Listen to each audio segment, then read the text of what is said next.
You know, as I point out the testimony given in the Gospel of Luke and in Hebrews chapter 5 concerning Jesus, who in the days of his flesh, because the writer of Hebrews gives testimony confirming Luke's testimony concerning Jesus on the eve of his crucifixion, when he had took James and John and Peter to the garden and had them wait apart from him for an hour and pray with him. And another gospel account says he went as it were like a stone cast away from him to pray.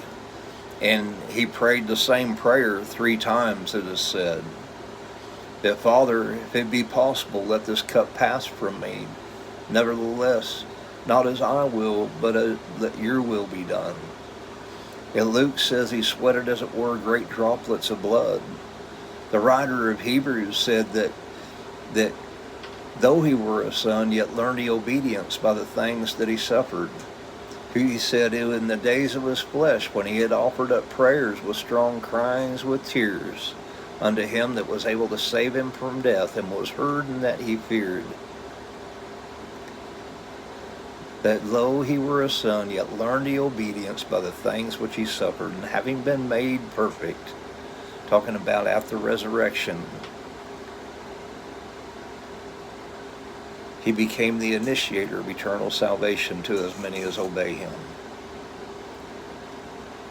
I mean, in that same verse 5, it says that Christ glorified not himself to be made a high priest, but he who said unto him, this day you are my son, this day have I begotten you. He's talking about at his resurrection, when the adoption of his body, to wit. I mean, because this is what we wait for, is the adoption of our body, to wit, to come to a fruition. We await the hope. You know, I mean, we need to understand Jesus lowered himself to be made flesh and blood like us, as Romans 8:3 says, that he was made in the likeness of sinful flesh, to condemn sin in the flesh, that the righteous requirements of the law may be carried out by us who walk not after the flesh, but after the Spirit. He lowered himself so that we might be exalted to be like him.